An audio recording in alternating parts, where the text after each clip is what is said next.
बोलो श्री प्राणनाथ प्यारी की जय। बोलो श्री सतगुरु महाराज की जय। पद्मावती पुरी धाम की जय। सर्व सुंदर साथ की जय। प्रथम लागू दो चरनी को, धनिये ना छुड़ायो खिन। लाख तली लालिड़िया, मेरे जीव के यही जीवन। इन पांव तले पड़ी रहूं, धनी नजरी खोलो बातन। पलना बालू निरखूं नेत्रे, मेरे जीव के यही जीवन। मेरे जीव के यही जीवन। बोलो श्री प्राणनाथ प्यारे की जय। बोलो श्री सतगुरु महाराज की जय। प्रणाम जी सुंदर साथ जी। अब हम सबसे पहले अपनी नीरू से उनके भाव सुनेंगे, फिर करेंगे चितवनी की महिमा। प्रणाम जी आंटी। प्रणाम जी। हाँ जी नीरू। आंटी दो निकाले, आप जो कहोगे मैं सुना दूंगी। एक हक इलम खेजो आरिफ और श्री धनी जी के लागू पाए। आपको जो अच्छा लग रहा है, दोनों ही अच्छे हैं, जो अच्छा लगे। ठीक है आंटी, ओके। बोलो श्री प्राणनाथ प्यारे की जय। जय। बोलो श्री सतगुरु महाराज की जय।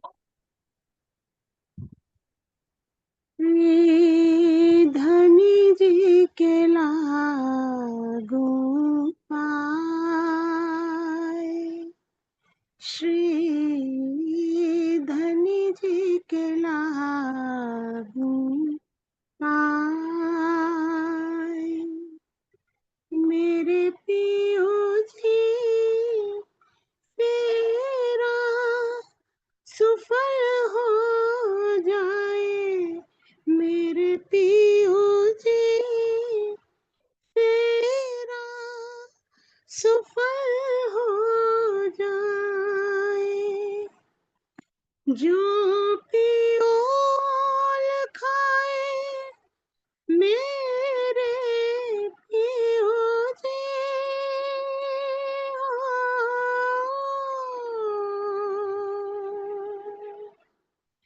जो पियोल खाए मेरे पियो जी, सुनियो हो प्यारे मेरी विनती। श्री धनी जी के लागू पाए, श्री धनी जी के लागू पाए। तुम परवार डारो जीवन स्वदेह। तुम परवार डारो जीव स्वदेह।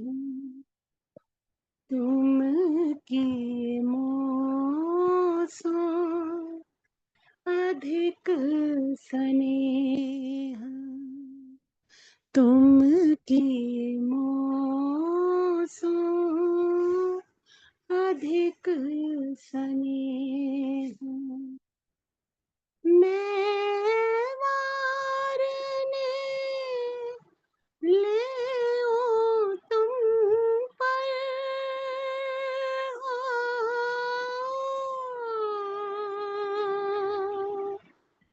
मैवारने ले तुम पर। मैं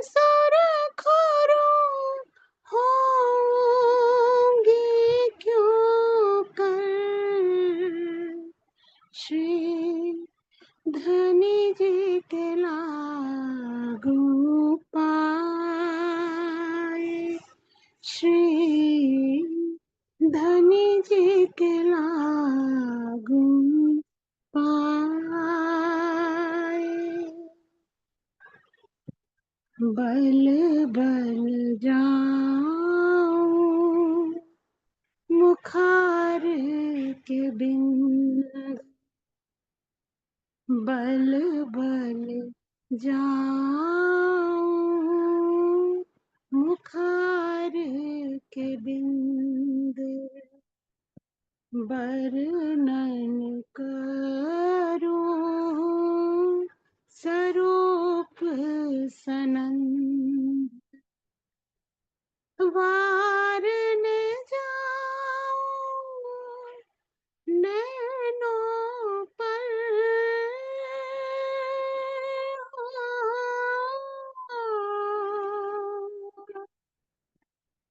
वारने जाऊं नैनों पर, देखत हो शीतल दृष्टि कर,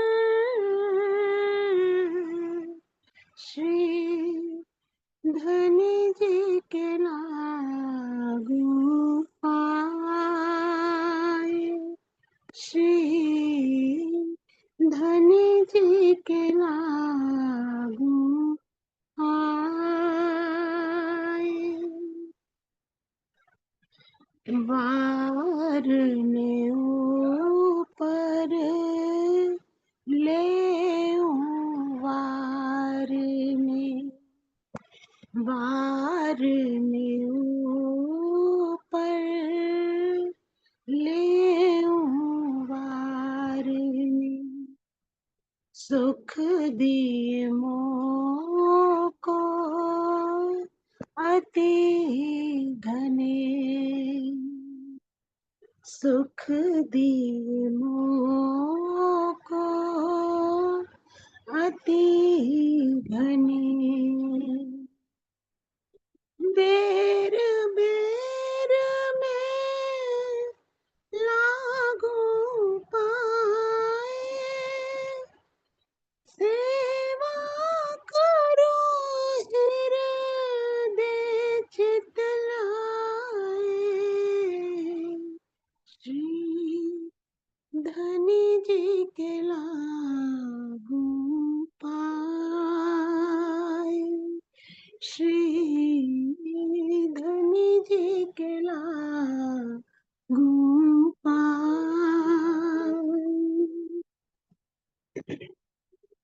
वचन धनी के कहे परवान, वचन धनी के कहे परवान, प्रगट लीला होसी निर्वाण, प्रगट लीला होसी निर्वाण, चौदह भवन का कहिए सोर हो,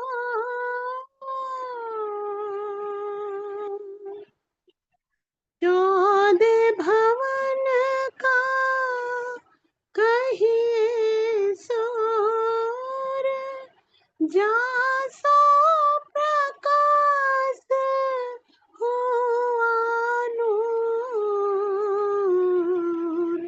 श्री धनी जी के लागू पाए, श्री धनी जी के लागू पाए,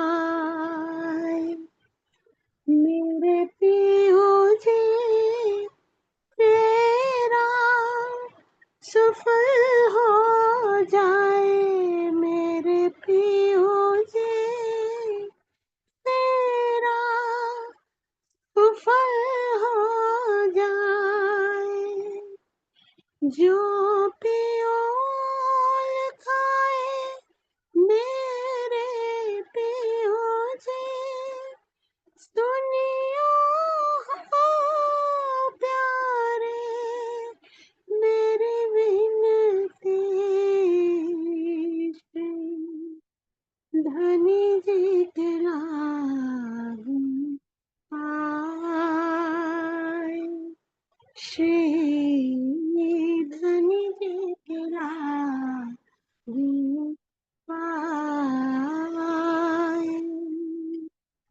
बोलो श्री प्राणनाथ प्यारे जी, जय।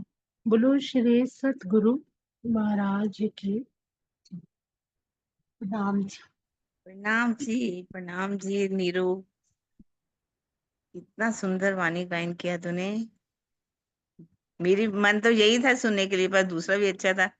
मैंने कहा हाँ, राजी यही सुनवाएंगे लेकिन यही आपको सुनवाया। दिल में बता, उसकी बरकत से गला भी चल पड़ता है, सब कुछ हो जाता है आंटी। हाँ, आप सबकी है, बहुत अजी सुंदर। की है, मेरे धनी जी के लागू पाए, मेरे वारन पिया जी फेरा सफल हो जाए, सफल हो जाए है ना। सब, जो आमीन लिखाए सबके मेरे लिए। पियू जी, सुनियो जो प्यारे भी मेरी है, विनती, जी, है ना। बहुत प्यारा। वो ये लाइन आई फेरा ना, सफल हो जाए। सुरखरू होंगी मैं क्यों कर, वाकई कैसे हम सुरखरू होंगे। बलि बार एक एक अंगों पर बलिहारी जाना है राजी के हमें। वाकई बहुत प्यारा, बहुत या ही वहीं सुंदर। से जगाओ हमको जहाँ पे तुमने रूहें बुलाई। हाँ, हाँ। बिल्कुल वहीं जगाना है, और कहीं जगा ही नहीं सकते, है ना। जहाँ बुलाया वहीं जगाएंगे। बिल्कुल बिल्कुल। ये कार्य ये क्या फेरा है ना। तभी सफल होएगा। हम्म, बहुत सुंदर। अरे सब हमारे चांद सुंदर बहन जी लाल लिख जी रहे के कि श्री रुक जा चरणों में भाई। कोटि कोटि प्रणाम जी। आंटी क्या कह रही है वो भी सुन लो, उनके मुखार बिंद से सुनो। इतना मीठा लग रहा था, बस एकदम से बंद हो गया। ऐसे लगा अभी तो शुरू ही हुआ था, अभी बंद क्यों हो गया। चलता ही रहे, चलता ही रहे, हम ऐसे ही सुनते रहे बस। ऐसा लगा धड़कन रुक गई। लग रहा था बिल्कुल ही, बहुत अच्छा लग रहा था। सबके दिल की वारन आवाज है ना चांद हरी आंटी। हरी जाऊं नीरू। सारे ही चाहते हैं कि अब फेरा सफल हो जाए, है ना दीदी। बिल्कुल सबसे बिल्कुल बड़ी बात तो बस ये यही तो सेव, लास्ट। सबसे ज्यादा तो इतना यही मीठा इम्पोर्टेंट है। हमारा चिंतन और इतनी मीठी तुम्हारी आवाज नीरू, बस ऐसे लग रहा आपकी था। बदौलत है ये सब, आप, वरना मेरा गला, मैं खुद घर पे कोई लाइन निकल नहीं पा रही थी गले से, पर जब आप सब कहते हो, रज्जी भी बरकत दे देते हैं। हाँ। ये तो है, सब मैं उनकी अभी मतलब काढ़ा बना के पीने लगी थी, इतना पेन था, पर आपने कहा तो मुझे आवाज कहाँ से आ रही है। का स्वर कितना ऊंचा है स्टार्ट वाला। मैंने कहा नीरू कह रही मेरा गला खराब है, कहीं स्वर तो टूटा ही नहीं है। हाई पिच हाई सुनते पिच है। हाँ। ये आप सब सुंदर साथ चाहते हो तो सब हो जाता है, हो रज्जी जाता इतनी तेज होती है। बहुत मेहरबान है धनी हमारे। वही वो है। आप ही हो ना हो कुछ और खबर। हम्म, बहुत अच्छा लग रहा बहुत प्यारा। शुरू ठीक। करो, है ना। हाँ जी दीदी, शुरू करते हैं सुंदर साजी अपनी चितवनी महिमा।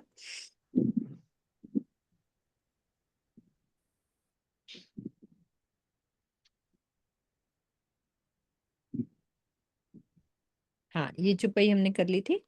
आगे है, जो मासूक सेज न आया, देखा सुनिया न कही बात, सुख अंग न लियो इन सेज को, ताए निर्फल गई जो रात।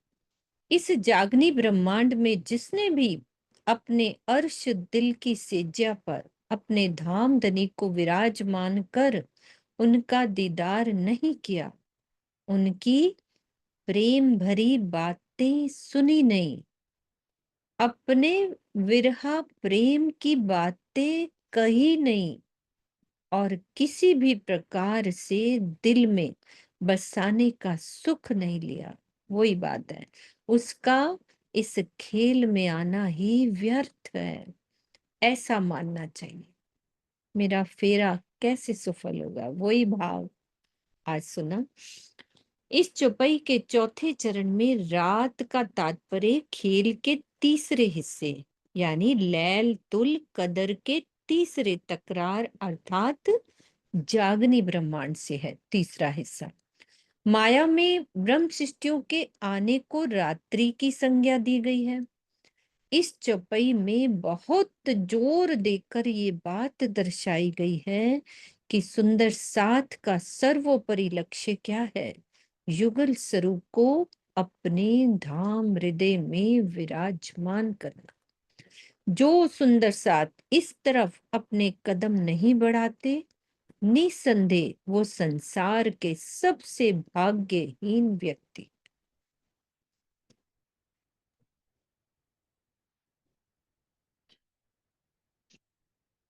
नरम लाक अति बारीक, पेट पांसली अति गौर, ए छवि रूह रंग तो कहे, जो होवे अरस सहूर। पेट और पसलियों के बीच वाला भाग बहुत ही पतला, कोमल एवं अत्यंत गोरे रंग का है। श्यामा जी के इस अलौकिक सौंदर्य की शोभा को कोई भी आत्मा तभी कह सकती है जब वो परमधाम के चिंतन में खोई रहती हो, जो होवे अरस सहो। तो इस चौपाई में लाख का भाव कमर से है, पीठ की गहराई से नहीं है। परमधाम के चिंतन का तात्पर्य बौद्धिक चिंतन नहीं, बल्कि आत्मा के द्वारा परमधाम की शोभा में डूबे रहने से है। लौकिक बुद्धि द्वारा ब्रह्मवाणी को पढ़कर उसमें निहित ज्ञान को ग्रहण तो किया जा सकता है, किंतु वास्तविक शोभा का साक्षात्कार तो मात्र चित्तवनी से ही संभव।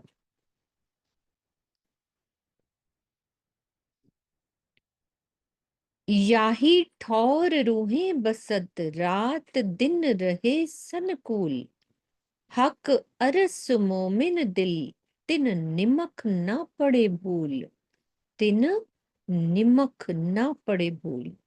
युगल स्वरूप के चरणों में ही ब्रह्म सृष्टियों का ध्यान बना रहता है, जिससे वो हमेशा ही दिन रात आनंद में डूबी रहती हैं। रात दिन रहे सनगोल। इन ब्रह्मंगनाओं का दिल ही धनी का परम धाम है। उनसे इस संबंध में क्षण भर के लिए भी जरा सी भूल नहीं होती, अर्थात वे किसी भी स्थिति में अपने दिल से क्षण भर के लिए भी धनी के चरणों को अलग नहीं कर सकते।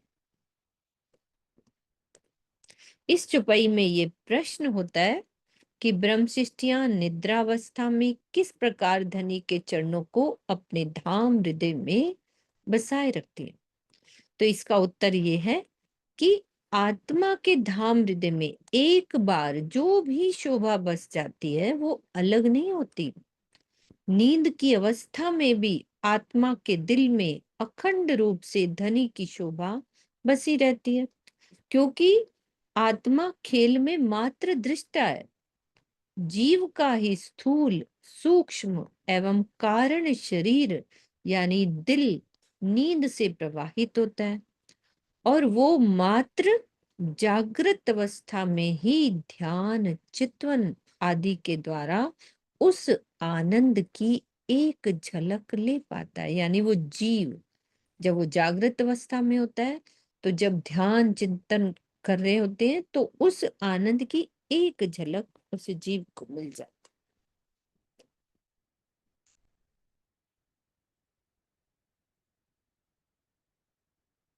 भी राखो बीच नैन के, और नैनो बीच दिल नैन, भी राखो रूह के नैन में, जो रूह पावे सुख चैन।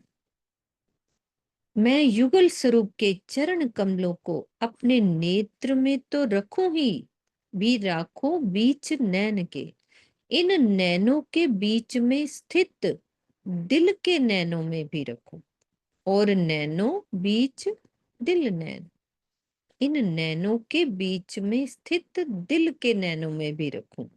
इतना ही नहीं, मैं इन्हें अपनी आत्मा के भी दिल रूपी नैनों में रखूं, भी राखो रूह के नैन में, जिससे मेरी आत्मा अपने मूल आनंद और शाश्वत शांति को प्राप्त कर सके। तो इसका पहले भावार्थ पढ़ लेते हैं, फिर देखते हैं। मुखारविंद या नेत्रों को हृदय का दर्पण कहा जाता है, क्योंकि हृदय के संपूर्ण भाव इनमें अवश्य प्रतिबिंबित होते हैं, यानी नेत्रों में, भले ही कोई उसका आंकलन न कर पाए। यही कारण है कि बाह्य नेत्रों के बीच में दिल के नेत्रों को स्थित कहा गया है। हाँ, जो बात दिल में आती है तो ये इस भाव को प्रकट कर रहे हैं कि बाह्य नेत्रों के बीच में दिल के नेत्रों को स्थित कहा गया है। आत्मा के दिल को ही आत्मा के नेत्रों की संज्ञा प्राप्त है। परोक्ष कथन के द्वारा इस चौपाई में हम सब सुंदर साध को ये निर्देश दिया गया है कि वो अपने जीव और आत्मा दोनों के ही दिल में युगल स्वरूप के चरण कमलों को बसाएं। दोनों के दिल। तो दीदी, हम कोई ऐसे कुछ अलग तो कर नहीं पाते कि ये जीव का दिल में बसा रहे हैं या आत्मा के दिल में बसा रहे हैं, वो तो कुछ ऐसा तो पता तो चलता नहीं, ये तो हम शब्दों से समझ रहे हैं ना। जब बसा रहे हैं तो वो तो बस ही रहा है। नहीं नहीं, जैसे हम ज्ञान के द्वारा बसा रहे हैं तो हमें ये सोच लेना चाहिए कि अभी हमारे जीव के अंतस्करण में जा रहा अच्छा, हाँ, ये फर्क है। है। जब हमें नजर आना शुरू हो गया जब तो आत्मा, समझ लो आत्मा के दिल में बसा रहे हैं, बस रही है वो बात। ये फर्क फर्क है। तो पता खुद ही चलेगा, ऐसा नहीं कि नहीं चलेगा। नहीं, अभी अब सबके हमारे समझ में जीव आ के गया। दिल की अंतस्करण के अंदर ही ये सब बस रही है चीज। हाँ, जब वो चीज दिखने लगेगी चितवन के द्वारा तो सोचे हम कि हमारी कि आत्मा आत्मा के के दिल में। दिल में भी बस गए हैं बोलते हैं। हाँ जी, चांद दीदी खोलो।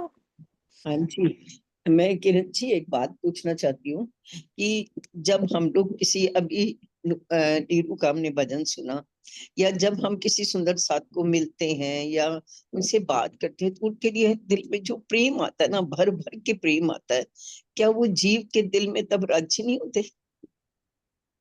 होते हैं, ऐसा थोड़ी ना कि राजी नहीं होते, राजी तो होते हैं। अभी हमारे फिर भी कहीं ना कहीं पर्दा बना हुआ है।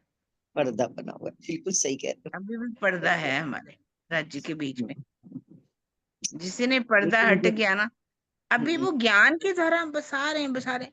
जिस जो हमारा जीव, क्योंकि अभी उसे प्रेम में डूबा नहीं, विरह में डूबा नहीं, जिसे डूब गया ना, तो वो कहते अंतःकरण जीव निर्मल हो जाएगा। उसके अंदर का पर्दा हट जाएगा। जैसे ही पर्दा हटेगा, आत्मा तो ऊपर बैठी है, आत्मा के अंदर तो सारी शोभा बसी हुई है, सब दिखनी शुरू हो जाएगी। सही बात है।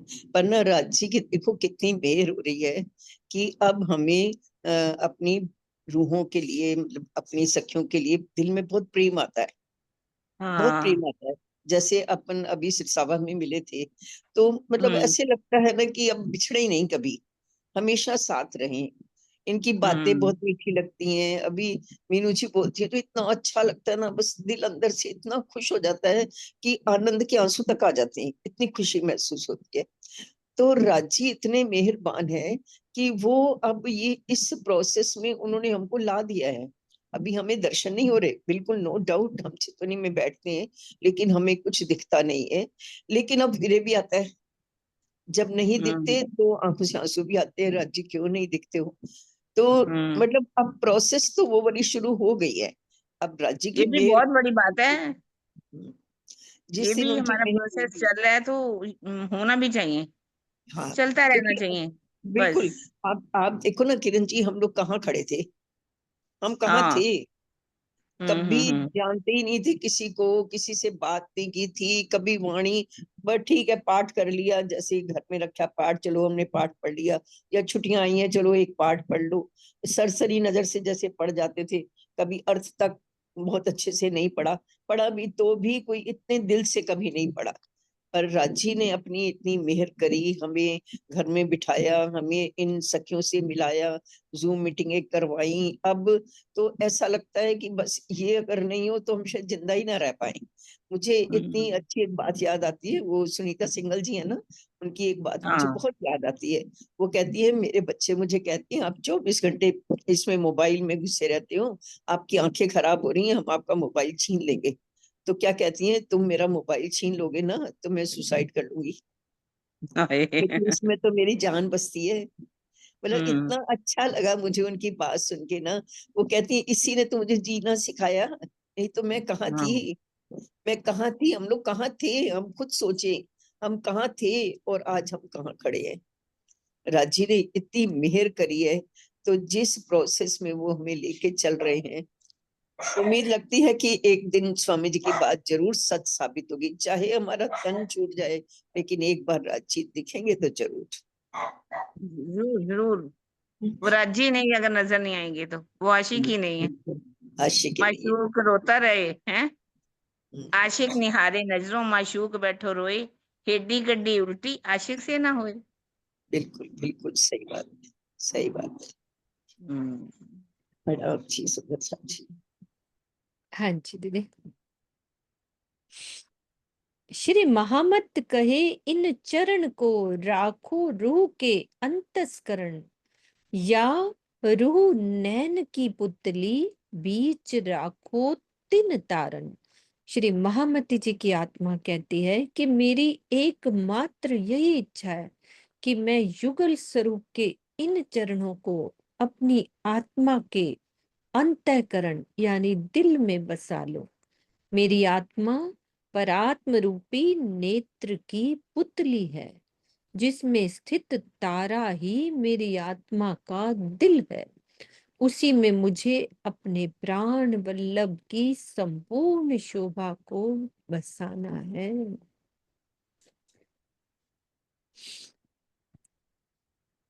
प्रकरण 10। ए वस्त्र भूखन हक के सो सारे ही चेतन, सब जवाब लिया चाहिए आशिक यही लक्षण, सब जवाब लिया चाहिए। धामधनी के अंगों में सुशोभित होने वाले ये सभी वस्त्र और आभूषण चेतन है। ब्रह्म सृष्टि का यही लक्षण है कि वो धनी का दीदार करें और वस्त्रों और आभूषणों से वार्तालाप द्वारा अपने प्रश्नों का उत्तर भी प्राप्त करें। तो इस चौपाई में चितवनी की महत्ता प्रतिपादित होती है। सुंदर साथ कहलाने की सार्थकता इसी में है कि हम इस कसौटी पर स्वयं को खरा सिद्ध करें। कौन सी कसौटी? कि हम वस्त्रों आभूषणों से बातें करें और अपने प्रश्न का जवाब भी लें। अंदर से हमें वो जवाब भी मिलना चाहिए। तो कौन से एक दो प्रश्न आप सुना दो सुंदर साथ जी। कैसी बातें करते हैं हम वस्त्रों आभूषणों से? एक एक जो भी दिल में आ रहा है। अनु दीदी बोलो, आप क्या बातें करते हो? मैम जी, सुंदर साथ जी, राज्य के वस्त्र भूषणों से क्या बातें करते हो? यही कि आप तो जैसे जामा, आप तो उनकी छाती से लगे हुए हो नाम जी, छाती से लगे हुए हो, और हमें आपसे आपको देखकर जलन होती है कि आप उनके छाती से लगे हुए और हम उनको आलिंगन भी नहीं कर पा रहे। फिर वस्त्र क्या जवाब देते हैं? वस्त्र कहते हैं मैं तो केवल छाती से लगा हुआ हूँ, आप तो उनके दिल में बैठे हो। हाँ, ये वाली बात आ गया ना दिल में। हाँ जी। और सुंदर साथ क्या दिल में आ रहा है? बोलो चांद दीदी, क्या दिल में आ रहा है?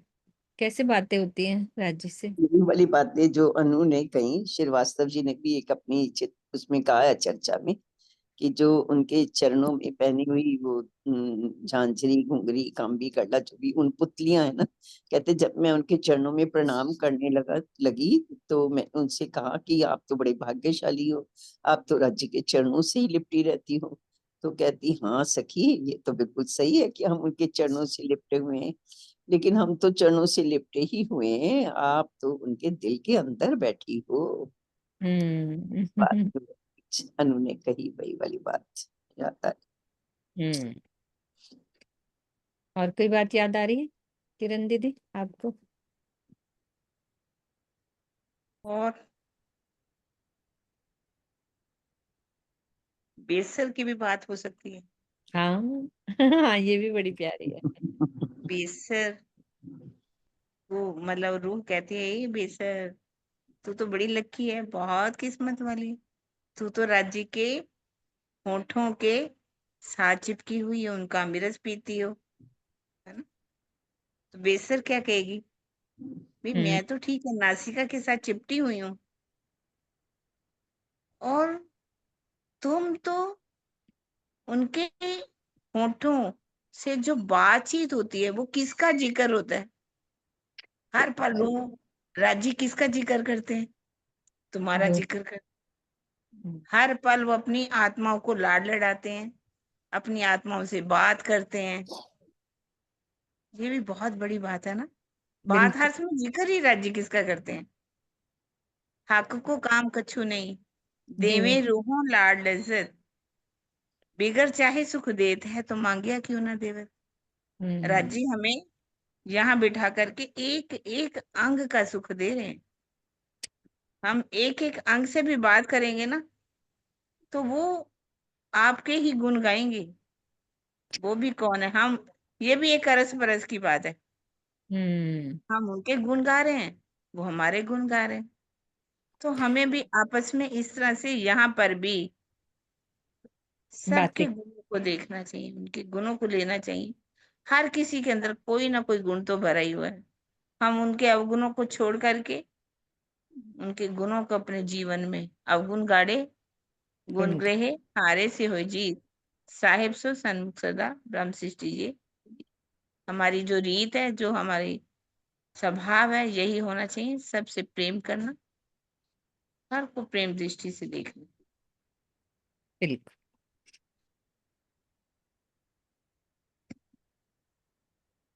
हाँ ज्योति दीदी, मैं कह ही रही थी, और सुंदर साथ सुनीता दीदी भी बैठी हैं, कुछ नई बात याद आ रही है तो बोलो ज्योति, बोलो।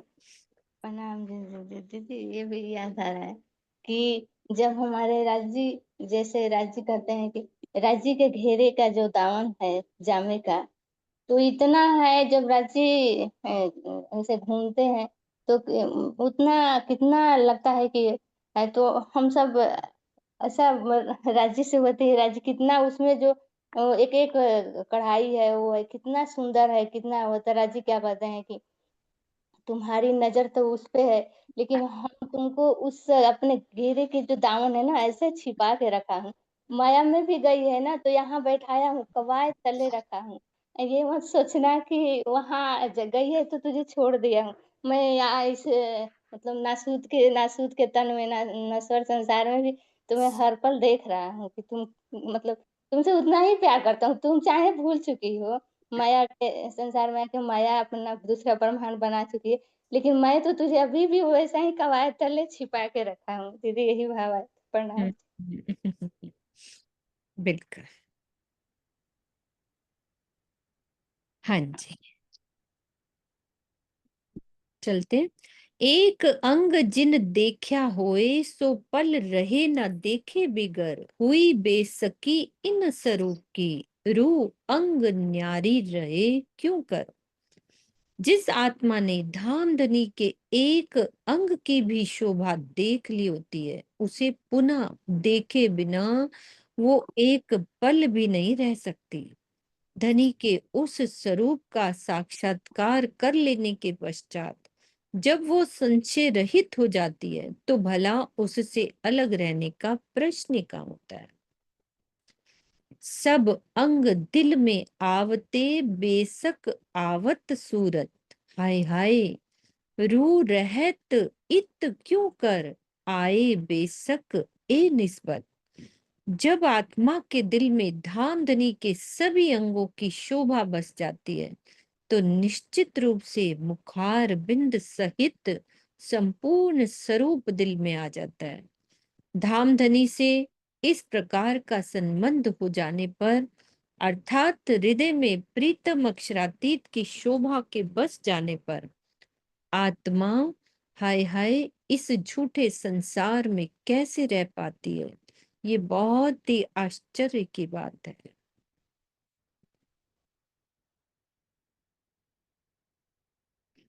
चारों जोड़े चरण के ए जो अरस भूखन, ए लिए हृदय मिने, आवत स्वरूप पूरन। धामधनी के दोनों चरणों में ये 4 आभूषण झांझरी, घुंघरी, कांबी और कड़ला विराजमान है। परमधाम के इन आभूषणों सहित दोनों चरण कमलों की शोभा जब दिल में बस जाती है तो प्रीतम अक्षरातीत का नख से शिख तक का संपूर्ण स्वरूप भी दिल में आ जाता है। तो इस चौपाई के कथन को चितवनी का मूल सूत्र समझना चाहिए। जैसे होता है ना सूत्र, कि धनी के मुखार बिंद की शोभा को आत्मसात करने के लिए सर्वप्रथम चरण कमलों की शोभा को अपने हृदय में बसाना चाहिए। ये चितवनी का मूल सूत्र है।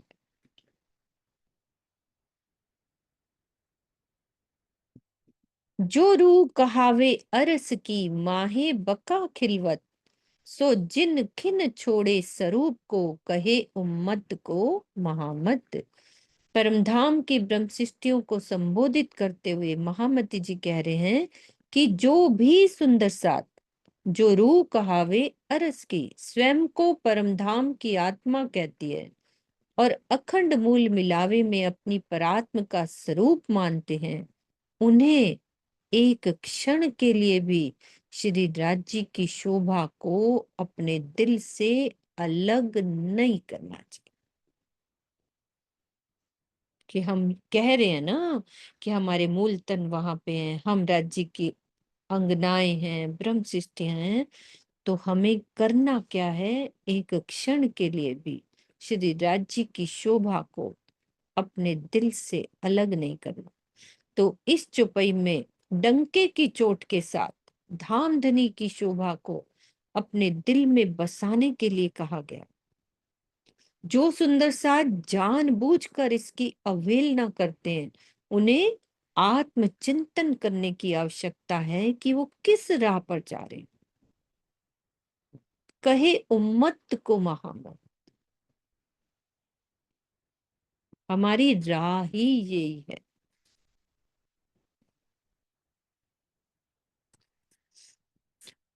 हाँ जी सुंदर साथ जी, प्रकरण 11 चौपाई 15।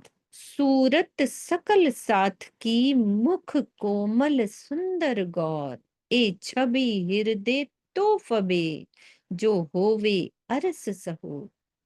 सब सुंदर साथ का स्वरूप बहुत ही मनोहर है। उनका मुखार बिंद, सुंदर साथ का श्रृंगार का वर्णन हो रहा है। उनका मुखार बिंद यानी हमारा कोमल, गौर और अति सुंदर है। परमधाम का चिंतन होने पर ही ये अलौकिक शोभा दिल में अवतरित होती है। तो सहूर शब्द का भाव चिंतन से होता है, बहस से नहीं होता।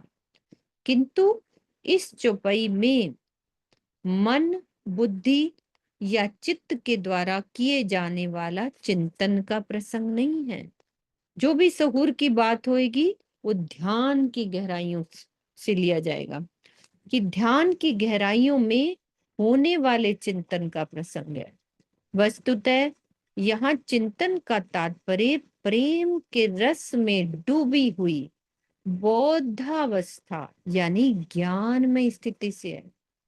भाई एक ज्ञानमय प्रेम की बात भी तो होती है ना, प्रेममय ज्ञान की बात। जैसे अपन बात करते हैं, अभी भाव की बात करी कि वो कैसी बात करते होंगे अपन वस्त्रों आभूषणों से, तो इसमें प्रेम का रस है इन बातों में, तो वो भी चिंतन है। वस्तुतः यहाँ चिंतन का तात्पर्य प्रेम के रस में डूबी हुई ज्ञानमय स्थिति से है। तो इस प्रकरण की चौपाई 39, 40 और 41 में भी ये बात स्पष्ट रूप से बताई गई है। में भी आ जाएगी 39, हाँ आएगी, अपन अभी पढ़ रहे हैं उसके बाद आएगी। तो ए सुख संग स्वरूप के, जो अंदर इश्क आत्म अंतस्करण विचारिये, जो कछु बोए आवे रंचक। ए सुख संग स्वरूप के, परात्म के अंदर इश्क होने से युगल स्वरूप के साथ आनंद की लीला होती है। जो अंतर अंदर इश्क, फिर क्या कह रहे हैं, हे साथ जी आत्म अंतस्करण विचारिए।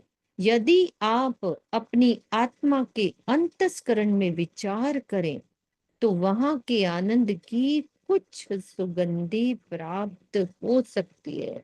तो कछु बोए आवे रंचक। तो यहाँ जीव और आत्मा के अंतःकरण को अलग अलग बताया। वे अलग अलग है। जीव का अंतःकरण त्रिगुणात्मक है, जबकि आत्मा का अंतःकरण परात्म के अंतःकरण का प्रतिबिंब है।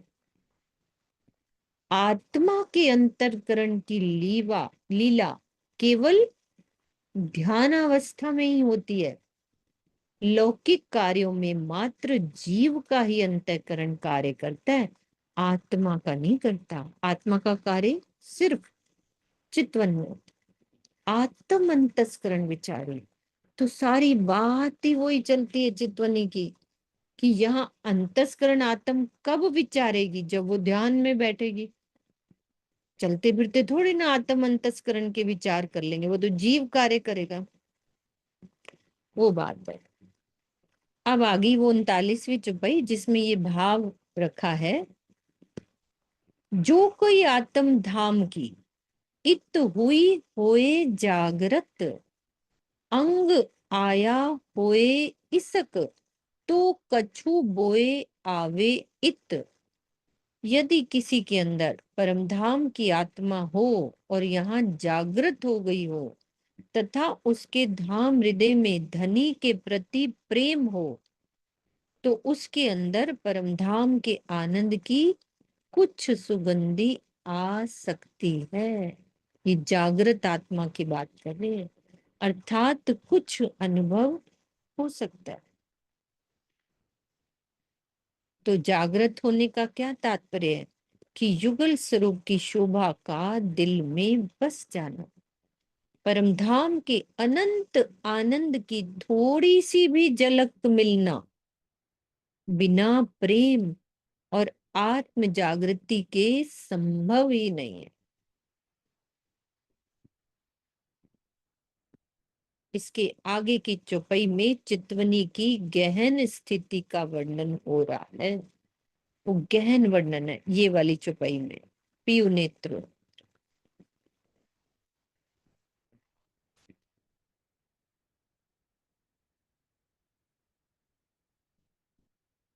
पीयू नेत्रो नेत्र मिलाइए, जो उपजे आनंद अति घन, तो प्रेम रसायन पीजिए, जो आत्म थे उत्पन्न।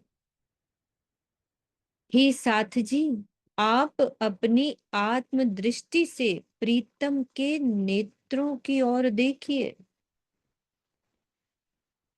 ताकि आपको अत्यधिक आनंद की प्राप्ति हो सके।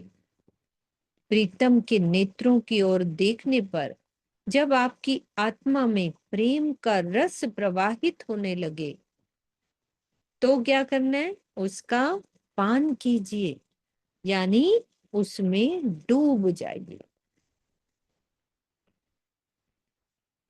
तो चितवनी की प्रारंभिक अवस्था में क्या करते हैं, चरणों का ही विशेष ध्यान किया जाता है। इससे संसार से अलगाव होना लगता है, मतलब दूर होने लगते हैं। जब हम चरणों का ध्यान करते हैं तो संसार से हम दूर होने लगते हैं और प्रीतम की शोभा दिल में बसने लगती है।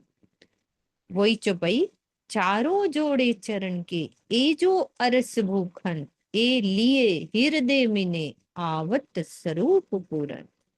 अक्षरातीत का दिल इश्क का अथाह सागर है, उसका रस नेत्रों के द्वारा प्रवाहित होता है। इसीलिए नेत्रों के ध्यान से आत्मा के अंतःकरण में प्रेम की अखंड वर्षा होने लगती है। यद्यपि परमधाम की वायदत में चरणों और नेत्र में कोई गुणात्मक अंतर नहीं है, किंतु इस प्रकार का कथन हमारी ग्राह्य शक्ति के आधार पर किया गया है कि जिस प्रकार इस संसार में किसी के चरणों के प्रति भाव रखने से क्या होता है, श्रद्धा और विश्वास की वृद्धि होती है, परंतु जब नेत्रों की ओर देखते हैं, नेत्रों की ओर देखने पर प्रेम की वृद्धि होती है। उसी प्रकार ध्यान की प्रारंभिक अवस्था में जब तक अपने आत्म स्वरूप में स्थित नहीं हुआ जाता, तब तक जीव भाव के योग से होने वाली ध्यान प्रक्रिया में चरणों एवं नेत्र के ध्यान में भेद करना पड़ता है। कारण बता दिया क्यों करना पड़ रहा है। क्लियर है ना सुंदर सा जी? ये चुप।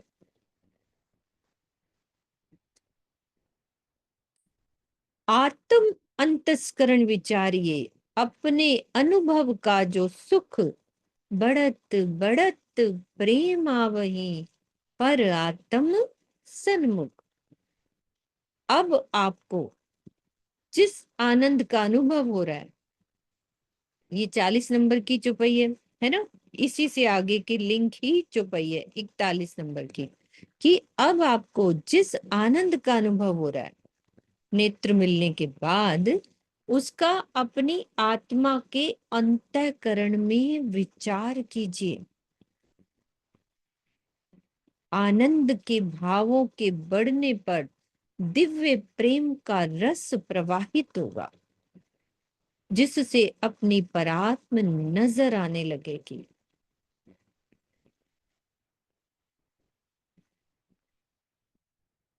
तो आत्मा के अंतःकरण में युगल स्वरूप के ध्यान से मिलने वाले आनंद का विचार तभी होगा जब हम पिंड और ब्रह्मांड का हमें जरा भी आभास नहीं होगा। तो उस अवस्था में आनंद की निरंतर वृद्धि होने से माया से संबंध पूर्णतया टूट जाएगा, जिससे त्रिगुणातीत प्रेम की धारा बहेगी और अपनी परात्म का स्वरूप नजर आने लगेगा। पूरा स्टेप बता दिया, ऐसे होगा। एक बार ऊपर वाला ये कह रहे हैं, फिर से पढ़ दीजिए, वर्षा कह रही थी। हाँ जी, कौन यहाँ से पढ़ो कि ऊपर वाला कह रहे हैं। हाँ ये ऊपर बात ये ना? हाँ जी तो ये चौपाई का पूरा अर्थ पढ़ दे, है ना? जी। एक बार फिर से पढ़ दीजिए ऊपर से, ठीक है। अक्षरातीत का दिल इश्क का अथाह सागर है, उसका रस नेत्रों के द्वारा ही प्रवाहित होता है। इसीलिए नेत्रों के ध्यान से आत्मा के अंतःकरण में प्रेम की अखंड वर्षा होने लगती है। वैसे कह रहे हैं कि परमधाम की वायदत में चरणों और नेत्रों में कोई गुणात्मक अंतर नहीं है। वही रहेगा जो चरणों से मिल रहा है, वो नेत्रों से भी मिलेगा। लेकिन जो यहाँ के हिसाब से ग्राह्य शक्ति के आधार पर जो कहा जाता है ना, कैसे जिस प्रकार इस संसार में जब हम किसी के चरणों के प्रति भाव रखते हैं तो क्या होता है, हमें श्रद्धा और विश्वास की वृद्धि होने लगती है। लेकिन जब किसी से नेत्र मिलाते हैं, है ना, नेत्रों से नेत्र मिलते हैं, तो क्या होता है, प्रेम बढ़ता है। उसी प्रकार जो ध्यान की प्रारंभिक अवस्था होती है, जब तक अपने आत्म स्वरूप में हम स्थित नहीं हो जाते, हम भाव लेते हैं ना प्रारंभिक अवस्था में कि मैं आत्मा हूं, है ना, मैं ये ना, मैं शरीर हूं ना कुछ हूं। तो उस प्रारंभिक अवस्था में हमें क्या करना है, चरणों का ध्यान लेना है। तब तक जीव भाव के योग से होने वाली ध्यान प्रक्रिया में चरणों और नेत्र के ध्यान में भेद करना पड़ रहा है कि ऐसे होता है प्रारंभिक में, फिर बाद में ऐसे होता है।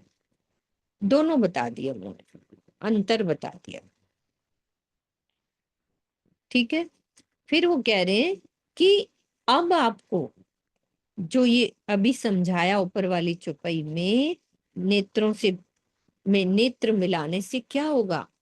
प्रेम बढ़ेगा। तो कह रहे कि अब आपको जिस आनंद का अनुभव हो रहा है, आत्म अंतस्करण विचारिए अपने अनुभव का जो सुख, कि जो नेत्र से मिलने के बाद जो आनंद का अनुभव हो रहा है, उसको हमें क्या करना है? आत्मा के अंतःकरण में विचार करना है। आनंद के भावों के बढ़ने पर दिव्य प्रेम का रस प्रवाहित होगा। जब आनंद बढ़ता है तो क्या होता है? बढ़त बढ़त प्रेम आवही।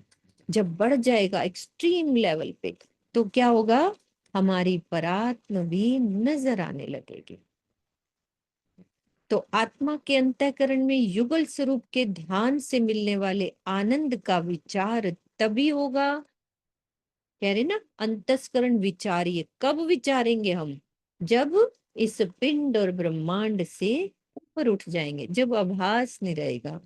तो उस अवस्था में जब हम उठ गए, आत्म भाव में आ गए, तो क्या होगा? आनंद की निरंतर वृद्धि होएगी और हम यहाँ से, माया से हमारा संबंध टूटता जाएगा। जब माया से संबंध टूटेगा तो त्रिगुणातीत प्रेम की धारा बहेगी और अपनी परात्म का स्वरूप नजर आने लगेगा। मूल मिलावे में हम अपनी परात्म को देखेंगे, और जब देखेंगे तो राजी क्या कह रहे हैं? इत थे नजर ना फेरिए, पलक ना दीजे नैन, नीके स्वरूप जो निरखिए, जो आत्म होए सुख चैन। तो अब क्या करना है? अपनी आत्मा के अपलक नेत्रों से युगल स्वरूप को अच्छी तरह से देखिए और अपनी दृष्टि जरा भी इधर उधर ना कीजिए। ऐसा करने से आत्मा के दिल में आनंद और परम शांति का अनुभव होगा। नीके स्वरूप जो देखिए, अच्छी तरह से देखना है। इस स्तर तक पहुंचने के लिए, ये वाला स्तर, ये अभी हम खाली वाणी से समझ रहे हैं। इस स्तर पर पहुंचने के लिए क्या क्या जरूरी है? अति शुद्ध और सात्विक अल्पाहार, निर्विकारिता, और क्या चाहिए? विरहा रस में डूबे रहना अनिवार्य है। ऐसे नहीं ये स्थिति आ जाएगी।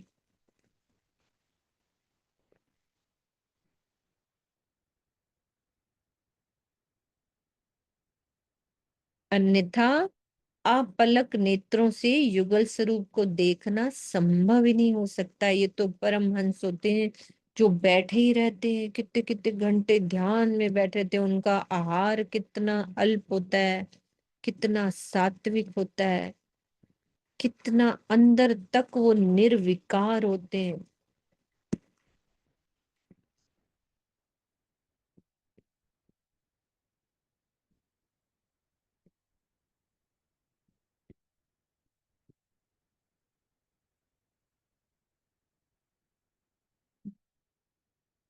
कितना कुछ करना है चांद दीदी अभी।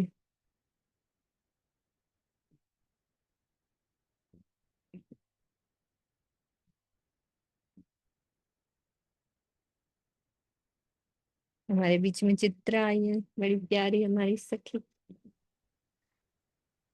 प्रणाम जी, सबको प्रणाम जी। सुंदर साथ जी, बहुत ही गहरी गहरी एक एक चरण बहुत ही गहरा है। हम कितनी बार मुझे लगता है इन चौपाइयों को पढ़ चुके हैं, फिर भी हर बार पढ़ते हैं तो मुझे तो अपने लिए ऐसा ही लगता है कि पहली बार पढ़ा था तो सोचा था राजी अब जरूर थोड़ा आगे बढ़ाओ, पर मुझे लगता है वहीं के वहीं है। कुछ खास फर्क आया नहीं है कि हम जैसे चरणों से उन्होंने शुरू करके नेत्रों में डूबने को कहा है, ऐसे जीव भाव टलेगा तो फिर आत्म भाव में नेत्रों में आएंगे ना। तो जीव भाव ही नहीं टल रहा, मतलब चरणों का ध्यान करने का मतलब कि जीव को अपना मोड़ना है ना, कि एक श्रद्धा और विश्वास उत्पन्न करना है अपने हृदय में, उसके बाद प्रेम आएगा।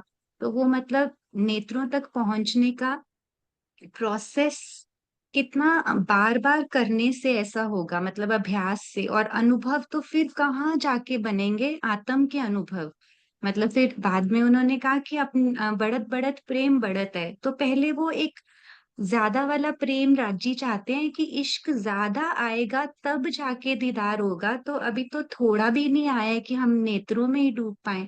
थोड़ी देर में ही मतलब पूरी चितवन करके खत्म कर देते हैं। मतलब अगर राजी बैठाते भी हैं, नो डाउट उनकी मेहर से होता है, लेकिन कहाँ से शुरू करते हैं? उनके नख से शुरू करके फटाफट पूरा नीचे से ऊपर गए, नेत्रों तक तो पहुंचते ही नहीं। कभी कभी बस स्वरूप श्रृंगार देखा और सोचते हैं दिल में बस गया।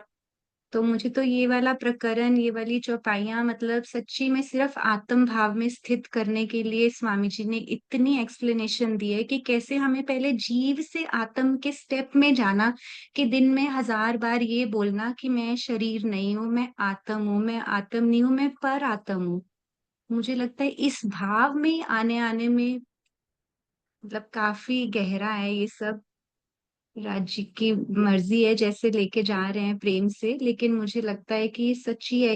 कुछ प्रकरण होते हैं ना, रोज ही पढ़ने चाहिए। ये वाला प्रकरण, ये 5-6 चौपाइयां, क्योंकि ये सीक्वेंस में जैसे उतरी है ना, बहुत मतलब इसमें बहुत डूबने की बात है।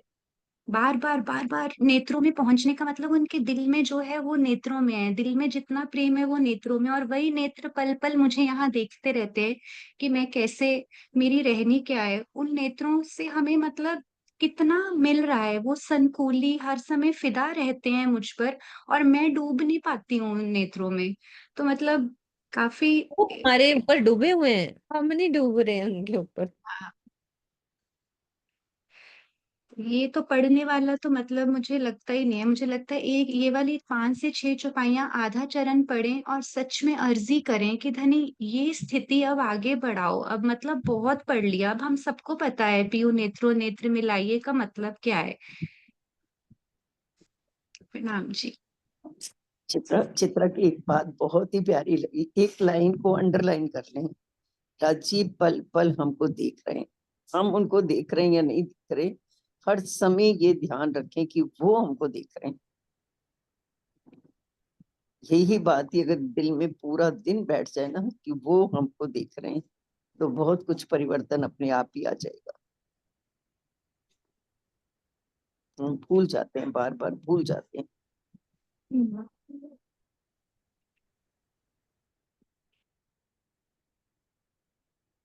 पहले तो ऐसी ये वाली चौपाइयां पढ़ते थे ना, तो लगता था इसका वाणी गायन कितना सुंदर है, हम गाने लग जाते थे। अब मुझे हाँ, लगता है कि चलो राज्य की इतनी सी मेहर हुई है, अब ऐसे लगता है क्या करेंगे गा गा के। नहीं तो पहले मैं अपनी बात ही कर रही हूँ, मैं शुरू शुरू में पढ़ती थी, मुझे लगता था ये वाणी गायन कितना प्यारा है, इसकी चौपाइयां कितनी प्यारी हैं। बस सुना, अच्छा लगा, वही अब लज्जत आ गई, लगा कि चलो जी हो गया। कुछ लगता ही नहीं, एक्चुअली हम सोचते ही नहीं है। बात सारी ये है कि हम वो एक टेम्परेरी मोमेंट्री हैप्पीनेस को ना, बस हमें लगता है ठीक है हमने राज्य के साथ वक्त तो बिताया, पर वक्त तो अब बहुत टाइम से हम बिता ही रहे हैं ना राज्य के साथ। ये तो जी शुक्र हुआ मतलब सुंदर साथ के साथ का कि वक्त तो बीत रहा है, लेकिन अब वो एकांत वाला जो वो चाहते हैं ना, वो चीज अब मुझे लगता है कि आनी चाहिए। बिल्कुल। हाँ जी सुंदर साथ जी, आएगा वो भी वक्त, आ रहा है, चल रहा है। ठीक है सुंदर साथ जी, अपन चौपाई दोहराते हैं। इत थे नजर ना फेरिए, पलक न दीजिए नैन, नीके स्वरूप जो निरखिए, जो आत्म होए सुख चैन, जो आत्म होए सुख चैन। बोलो श्री प्राणनाथ से देव प्यार की देखिए जय। सतगुरु महाराज महाराज की की जय। जय। राम